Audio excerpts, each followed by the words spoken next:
Napakahalaga po nitong ating pinapanawagan sapagkat ito ay hindi po para sa atin lang.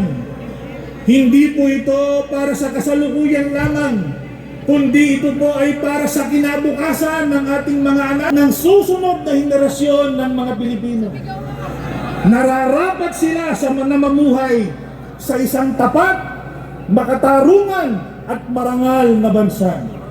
Tandaan po natin, habang may tinig na nananawa laban sa katiwalian, laban sa kawalang katarungan, may pag-asa po ang Pilipinas nating mahal.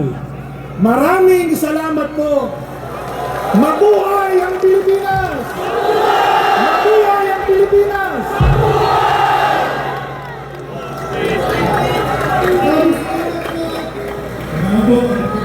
Bienvenido.